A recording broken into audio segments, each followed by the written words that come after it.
প্রণাম করতে হয়। যতটাই রেগে গেলেন শিব ঠাকুর ওখান থেকে ছেড়ে কৈলাসে গেলেন। কৈলাসে গিয়ে পৌঁছেছেন, নারায়ণ নারায়ণ নারায়ণ। কৈলাসবাসীরা ছুটে এসছে, বলছেন তোমাদের এখানে এই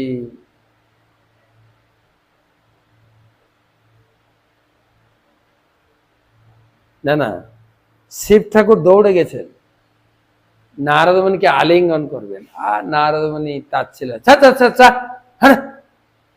ছাই ভস্য মেখে আছে। আমার মতো একটা শুদ্ধ ব্রাহ্মণ উন্নত বৈষ্ণবের গায়ে তোমার ছাই লাগবে, অপবিত্র আমি হয়ে যাব। মানে শিবকে রাগানোর জন্য এই কথা বলেছে, সে তো পরীক্ষা করতে গেছে। আর এই কথা শুনে শিব ঠাকুর এত রেগে গেছেন, ত্রিশূল উঠেছেন, বধ করলেন। তো নারদমণি ওখান থেকে চলে গেলেন বৈকুণ্ঠ দরবারে। বিষ্ণু বিষ্ণু বিষ্ণু বিষ্ণু তুমি কোথায়? বিষ্ণু তো ঘরের ভিতরে, তিনি শয়ন কক্ষে শয়ন করে আছেন, মা লক্ষ্মী দেবী পদসেবা করছে। গিয়ে এক লাথি মেরেছেন ভগবান বিষ্ণু। বিষ্ণু তো জানেন আমাকে পরীক্ষা করতে এসছে। বিষ্ণু কি করলেন, ধড়পড় করে উঠেছেন, উঠে ব্রাহ্মণের পদসেবা করলেন। হায় হায়, হে ব্রহ্মা ঠাকুর, আমার অপরাধ ক্ষমা করুন, আমার বাড়িতে এসেছেন, আমি আপনাকে স্বাগত জানাতে পারিনি, আর আমার বক্ষে আপনি আঘাত করে আমাকে পবিত্র করেছেন, কিন্তু আপনার পায়ে কোনো আঘাত লাগেনি তো? পা মেসেজ করতে, আমার কঠিন বক্ষে পদাঘাত করে আপনার পায়ে আঘাত লাগেনি তো? ভৃগুমণি তো চোখে জল এসে গেছে, বা তিনজনের মধ্যে বিষ্ণুই ভগবান, অন্য কেউ। তারপর প্রভুর সেবা করলেন, প্রভুর কাছে ক্ষমা চাইলেন। যাই হোক, যেটা এখানে বলা হয়েছে, শাস্ত্র পড়েও ভগবানকে জানা মুশকিল। অধিকন্তু এই সিদ্ধান্তে উপনীত হওয়ার কলুষিত আগ্রহবশত আমাদের মতাবলী, আমাদের জড় ধারণার অতীত অধক্ষজ আপনাকে প্রকাশ করতে পারে না। আপনি এক এবং অদ্বিতীয়, সুতরাং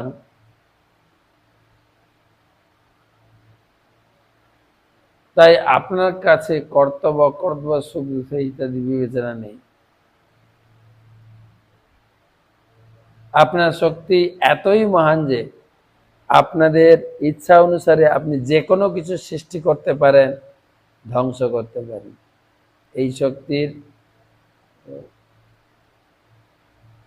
এই শক্তির প্রভাবে আপনার পক্ষে সম্ভব কি না হতে পারে। আপনার স্বরূপে যেহেতু কোনো দ্বৈত ভাব নেই, তাই আপনি আপনার শক্তির প্রভাবে সবকিছু বিতরণ করতে পারেন। হে প্রভু, আপনি কৃপা করে আমাদের প্রতি করুণা প্রদর্শন করুন। দেবতারা বলছেন, প্রভু আপনি আত্মারাম, শুধু কেবল এখানে এসছেন আমাদেরকে আপনার করুণা দান করার জন্য। শাস্ত্রে বলা হয়েছে যে অত শ্রীকৃষ্ণ নামাদি ন ভবেদ গাজ্যম ইন্দ্রিয় হয়ে সেবনমুখ জিভাদো স্বয়মেব স্ফুরতি। আমাদের চোখ কান থাকা সত্ত্বেও আমরা ভগবানকে এই চোখ দেখতে পাবো না। কেন? এটা হচ্ছে জড় আঁখি, জড় বস্তু দিয়ে চিন্ময় জন্য দেখা যায় না। তাই ভগবানের কে জানতে গেলে ভগবানের করুণার উপর নির্ভরশীল হতে হবে। সেই সে ঈশ্বর তত্ত্ব জানিবারে পারে। ঈশ্বরের কৃপালেশ হয়েছে যাহারে। ঈশ্বরের যদি কৃপা থাকে তবে ঈশ্বরকে জানা যাবে। যেরকম সূর্য উঠলেই সূর্যের আলোকে সূর্যকে দেখা যাবে, নাহলে সূর্যের আলোকে সূর্যকে দেখা যাবে। তো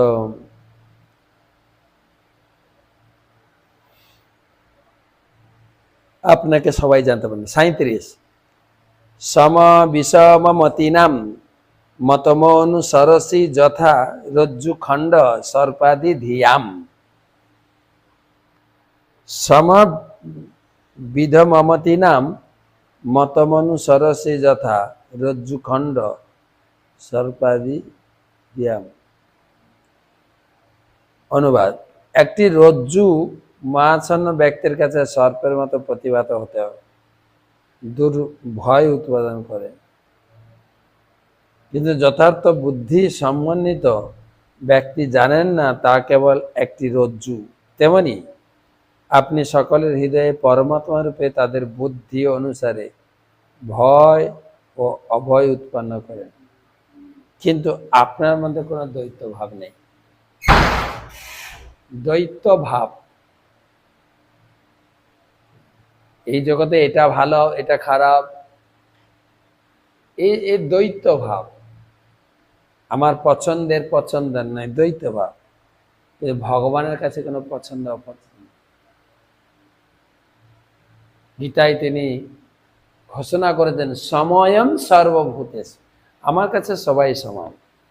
তবে ভক্ত ভগবানের কাছে অত্যন্ত প্রিয় প্রিয় সে কথা বলছেন।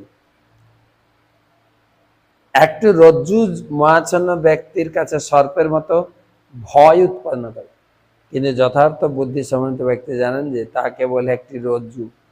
তেমনি আপনি সকল হৃদয়ের তাদের বুদ্ধি অনুসারে ভয় অভয় প্রদান করেন, কিন্তু আপনার মধ্যে কোনো দ্বৈত ভাব নেই।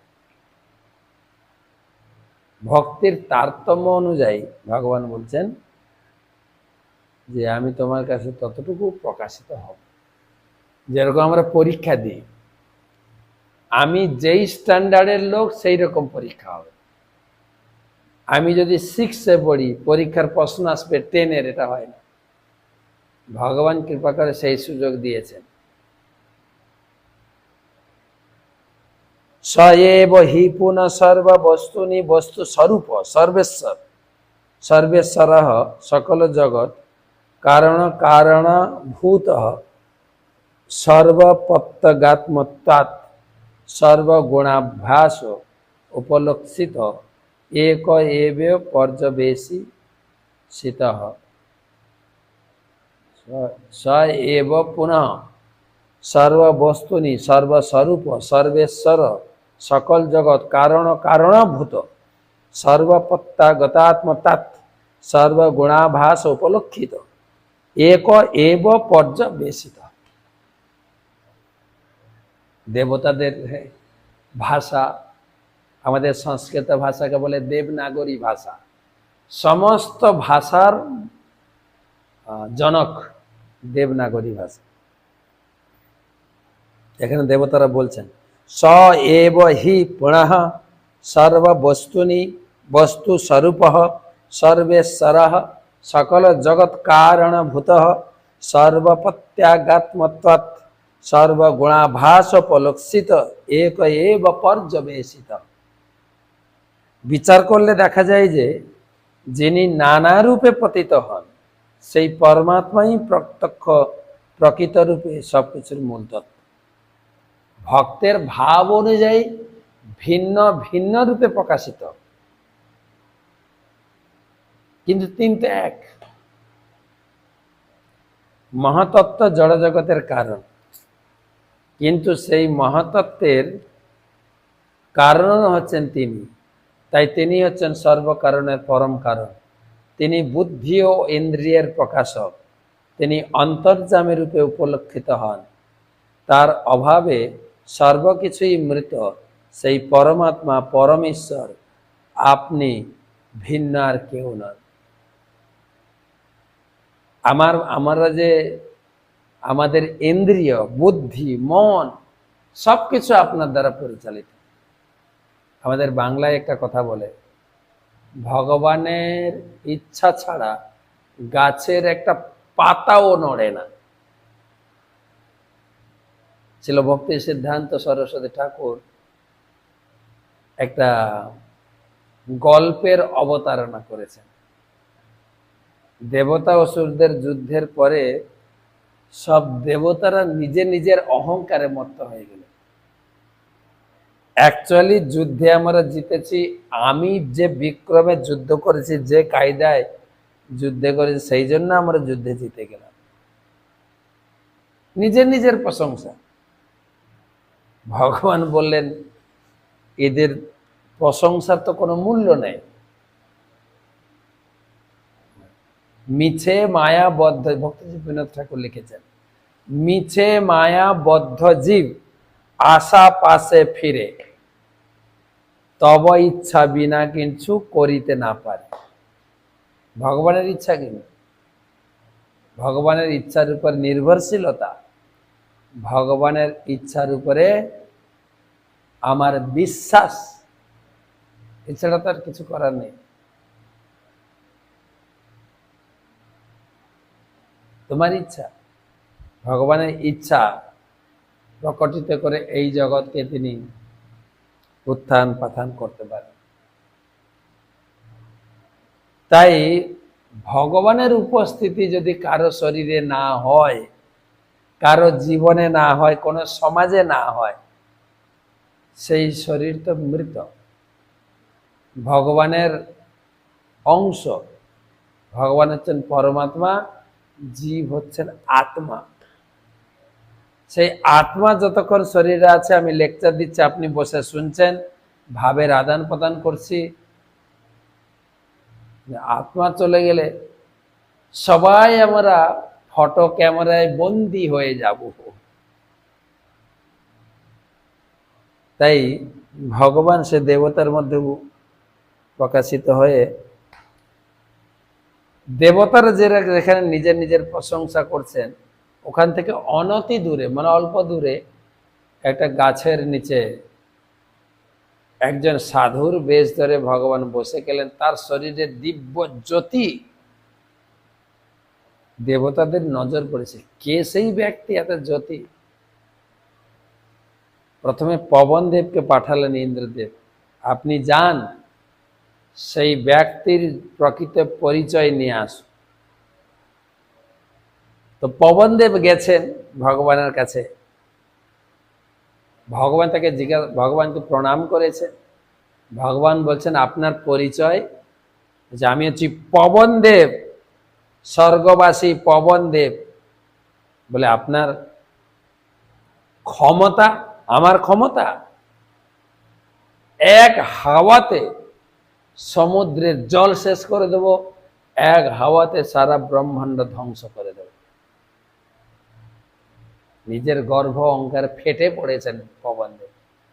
ভগবান এক টুকরো ঘাস নিয়ে ফেলে দিলেন, এই ঘাসটাকে ওড়ান ওড়ান।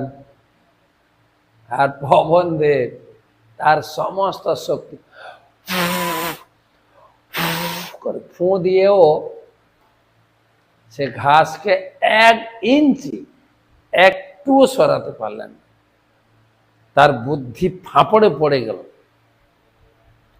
দেবতাদের কাছে ফিরে এসে বলছেন, আমি ঠিক বুঝতে পারলাম না এই ব্যক্তিত্ব কে। অগ্নিদেবকে পাঠানো হলো।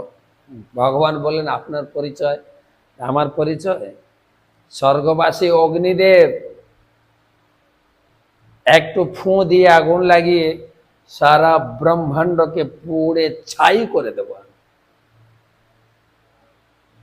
তাই এই এক টুকরো ঘাস আমি রাখছি এখানে, আপনার সমস্ত শক্তি দিয়ে এই ঘাসটাকে জ্বালিয়ে দিই। বলে এইটুকু ঘাস জ্বালাতে সমস্ত শক্তি? বলে হ্যাঁ। আর সে তার বিদ্যা যত বুদ্ধি ছিল একদম মুখে এনে অনেক চেষ্টা করলেন, ঘাসে কিছুই হলো। তখন ইন্দ্র অগ্নিদেব এসে বলেন, আমি ঠিক মহাপুরুষ জ্যোতির্ময় ব্যক্তিকে নির্ণয় করতে পারলাম না। তখন ইন্দ্র বললেন, আমরা সবাই চলুন। যেই সবাই চলা শুরু করেছেন, ভগবান অন্তর্ধান হয়ে গেলেন। ইন্দ্র বুঝতে পারলেন যে তিনি হচ্ছেন আমাদের আরাধ্য দেবতা ভগবান বিষ্ণু। আমাদের গর্ব অহংকারকে চূর্ণ করার জন্য তিনি এখানে এসেছিলেন। চলো আমরা সবাই সেই ভগবানের গুণকীর্তন করি। অথো হবাব তব মহিমামৃত রস সমুদ্র বিপুষা সকৃত লীলয়া সমনসি নিষন্দ মানব তদ্র সুখেন বিস্মারিত দিষ্ট শ্রুত বিষয় সুখ লেশ ভাষাহ পরম ভাগবতা একান্তিন ভগবতী সর্বভূত প্রিয় সুহৃদি সর্বাত্মনি নিতরাম নিরন্তরম নিবৃত মনসঃ কথমু হবা এতে মধুমথন পুনঃ সার্থ কুশলা হাত্ম প্রিয় সুহৃদ সাধবস্তরণাম্বুজ জানু সেবাম বিসৃজন্তি ন যত্র পুনরয়ম সংসার পর্যাবর্তঃ। কি শ্লোক! মাঝখানে কোনো দাড়ি কমা ছেদ কিছুই নাই। কিন্তু হে মধুসূদন, যারা আপনার মহিমা সমুদ্রের এক বিন্দু অমৃত আস্বাদন করেছেন তাদের মনে নিরন্তর আনন্দের ধারা প্রবাহিত হতে থাকে। যে আপনার ভক্তি সেবার সুখ পেয়েছেন সে সবসময় দিব্য আনন্দে থাকে। এই প্রকার মহান ভক্ত মায়িক দৃষ্টি শ্রুতিজাত বিষয় সুখের আভাস বিস্মৃত হন। জড়জগতের সমস্ত সুখকে সে অবহেলায় পরিত্যাগ করে। যেরকম জড়ভরত মহারাজ মলবৎ রাজ্য পাট স্ত্রী বৈভব সংসার পুরো মলবৎ। মলবৎ জানেন তো, সকালে উঠে পায়খানাটা না ত্যাগ হলে শরীরটা কিন্তু কিরকম কিরকম অস্বস্তি লাগে। ভক্তি সেবা সুখ পেয়ে ভরত মহারাজ মনে করেছিলেন এগুলো সব জঞ্জাল। আর আমাদের দেশের লোকেরা তো 5 বছরের পথ পাওয়ার জন্য কিভাবে লালায়িত হয়। কেন? ভক্তি সুখ বা ভগবানের সম্বন্ধে তাদের কোনো জ্ঞান নেই। কিন্তু যারা দেবতারা বলছেন যারা তোমার ভক্তি সুখ লাভ করেছেন তারা এই জড় জগতের সমস্ত কলুষ শ্রুতিজাত বিষয় সুখ পরিত্যাগ করে। সমস্ত বিষয় বাসনা থেকে মুক্ত মহাভাগবতেরা সমস্ত জীবের প্রকৃত সুখ তাদের মন সর্বতভাবে আপনাতে নিবেদন করে চিন্ময় আনন্দ আস্বাদন করে তারা জীবনের প্রকৃত উদ্দেশ্য সাধনে নিপুণ। হে ভগবান, আপনি এই ভক্তদের পরমাত্মা পরম সহিত যারা কখনো এই জড়জগতে ফিরে আসেন না তারা কিভাবে আপনার পাদপদ্মের সেবা পরিত্যাগ করতে পারে?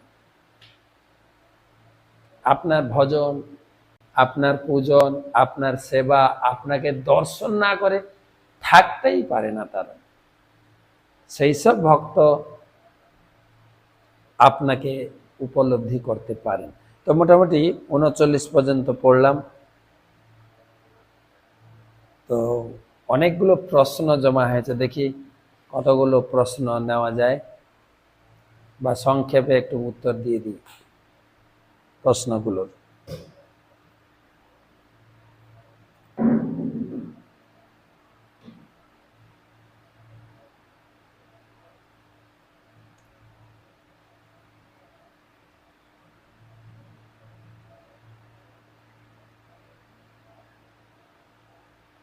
প্রশ্ন করেছেন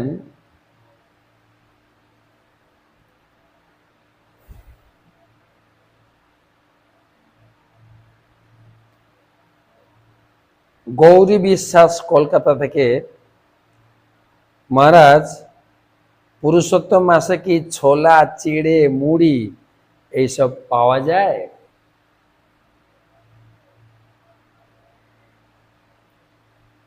আসলে আপনি যদি ব্রত করে থাকেন এইগুলো খাবেন না, তবে খাবেন না, আপনার ব্রতের উপরে।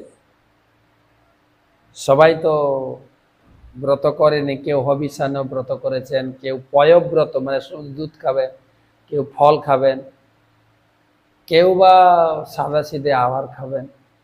যদি আপনার ব্রত থাকে খাবেন না, আর না হলে এই খাওয়া দাওয়ার উপরে বেশি বিচার না করে আপনি ভগবানের ভজনটা বাড়িয়ে দিন।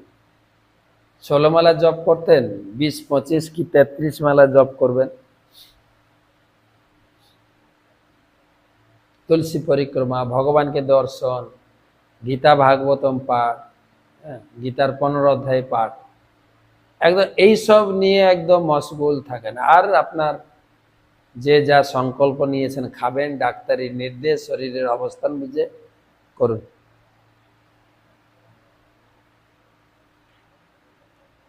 পরবর্তী প্রশ্ন,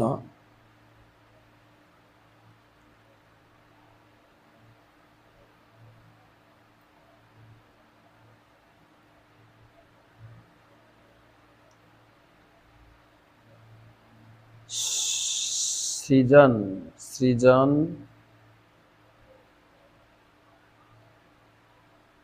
সৃজন মন্ডল, বরিশাল, বাংলাদেশ।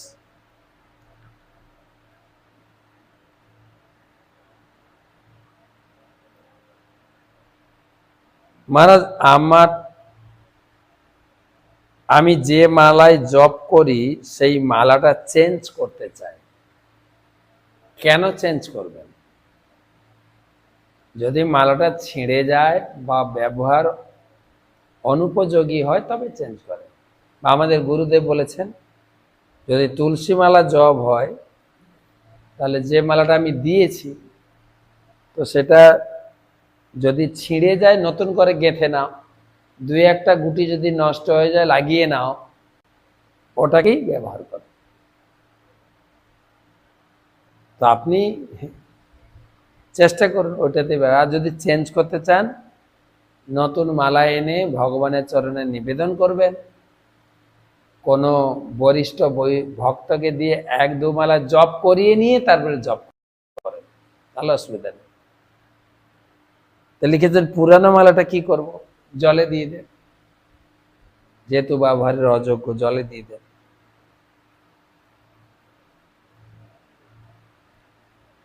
প্রশ্ন করেছেন নন্দ বাসু বর্মন, আমাদের কানাডা থেকে।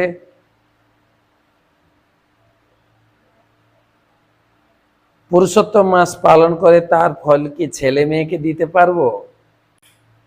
তবে কি ফলের ভাগ আমি পাবো না? দেন না, সবাইকে দেন। আগে ব্রতটা করেন ভালো করে।